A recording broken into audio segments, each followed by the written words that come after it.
বর্তমান অস্থির পরিস্থিতিতে দাঁড়িয়ে দেশ জুড়ে যখন অসহিষ্ণুতার কালো মেঘ, ঠিক তখনই সম্প্রীতির আলো ছড়ালো কাথি শহর। জাতি, ধর্ম, বর্ণ নির্বিশেষে মানুষের মধ্যে ভ্রাতৃত্বের মেলবন্ধন সুদৃঢ় করতে আজ কাথিতে আয়োজিত হলো এক বর্ণাঢ্য সম্প্রীতি সভা। বিশিষ্ট সমাজসেবী আব্দুস সাত্তারের উদ্যোগে এই কর্মসূচি ঘিরে শহরবাসীর স্বতঃস্ফূর্ত অংশগ্রহণ ছিল চোখে পড়ার মতো। এদিন মূল সভার আগে এক বিশাল বাইক র্যালির আয়োজন করা হয়। কয়েক হাজার মানুষের এই মিছিলে সামিল হয়ে ঐক্যবদ্ধ ভারতের বার্তা দেন যুব সমাজ। তেরঙ্গা পতাকা হাতে নিয়ে এবং সম্প্রীতির স্লোগান দিতে দিতে বাইক র্যালিটি কাথি শহরের বিভিন্ন রাজপথ পরিক্রমা করে।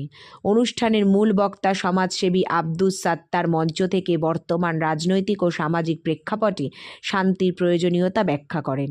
সমস্ত ধর্মের মানুষকে বিভেদ ভুলে এক ছাতার তলায় আসার আর্জি জানানো হয়। ধর্মীয় রাজনীতি, হিংসা এবং ঘৃণার সংস্কৃতিকে সমাজ থেকে উপড়ে ফেলার ডাক দেন উদ্যোক্তারা। সাধারণ মানুষের এই স্বতঃস্ফূর্ত যোগদান আগামী দিনে এলাকায় সাম্প্রদায়িক সম্প্রীতি বজায় রাখতে গুরুত্বপূর্ণ ভূমিকা নেবে বলে মনে করছে ওয়াকিবহাল মহল। সম্প্রীতি যাত্রা হলো আপনার আহ্বানে, প্রথমত হচ্ছে যে এই সম্প্রীতি যাত্রা কেন এবং এর উদ্দেশ্য কি রয়েছে? নমস্কার, মিডিয়া দাদা ভাইদের আমার পক্ষ থেকে শুভেচ্ছা, সালাম ও ভালোবাসা থাকলো।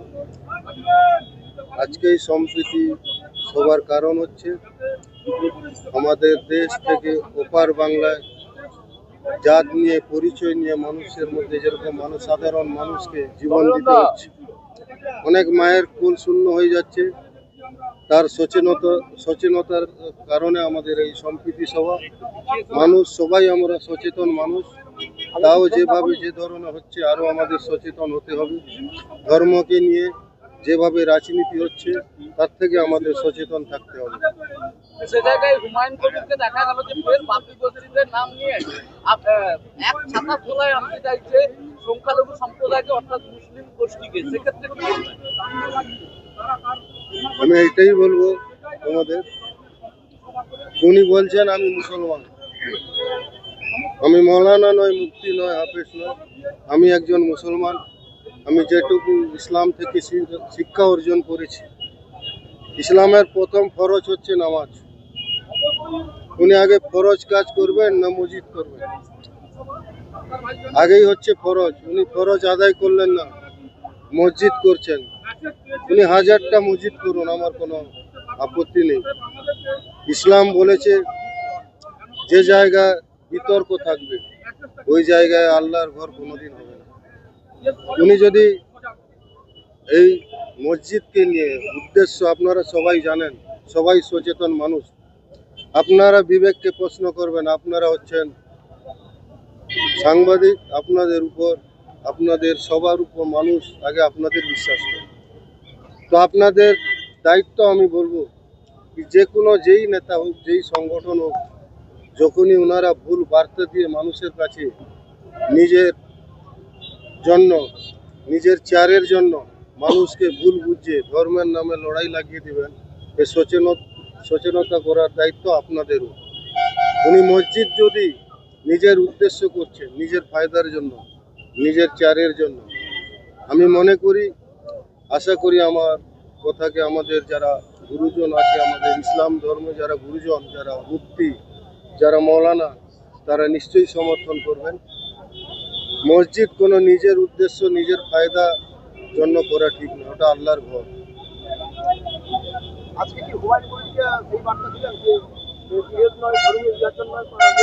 আমি শুধু হুমায়ুন কবি নয়, আমি প্রত্যেকটা সাধারণ মানুষ থেকে, খেটে খাওয়া মানুষ থেকে, যারা কর্মরত আছেন, যারা দায়িত্বে আছেন, যারা রাজনীতি করছেন, সবাইকে আমি আরেকবার, সব স্তরের মানুষকে, যে যে জায়গায় আছেন, আমি হাত জোড় করে বলবো, আপনারা রাজনীতি করুন, আপনারা সব করুন। রাজনীতিকে, ধর্মকে নিয়ে রাজনীতি করবেন না, কেননা অনেক মায়ের কুল শূন্য হয়েছে। আমরা আনন্দ হয়েছি, সেই সব মা আনন্দ করে যারা এই দেশকে ইংরেজদের কাছ থেকে বাঁচানোর জন্য, যেসব ছেলে, যেসব সন্তানরা জীবন দিয়ে এই দেশ স্বাধীনতা এনেছে, তাদের জন্য মারা আনন্দ গর্ববোধ করে। কিন্তু আজকেই যেসব মায়ের কোল শূন্য হয়ে যাচ্ছে, কোনো জাত দেখবো না, যে কোনো মানুষ সে যে মায়েদের কোল শূন্য হয়ে যাচ্ছে, এটা আপনারা চিন্তা করুন সেই মাদের অবস্থা কি হচ্ছে। আজকে দেখা গেল যে রাজনৈতিক ভেদাভেদ করে কাঁথি শহরে এত বড় সম্প্রীতি মিছিল। আমি খুব আনন্দ গর্বিত এবং আমি কাঁথিবাসীকে আরেকবার আমার তরফ থেকে ভালোবাসা, শুভেচ্ছা এবং প্রণাম জানাবো। আমি ভাবতে পারি না যে আমি একটা দেখেছিলাম সম্প্রীতি সভার, আমি আহ্বান করেছিলাম কাঁথিবাসী সবাই মানুষের কাছে, ওনারা যেভাবে সাড়া দিয়ে আজকে আমার আহ্বানে সামিল হয়েছেন, অনেক অনেক ধন্যবাদ।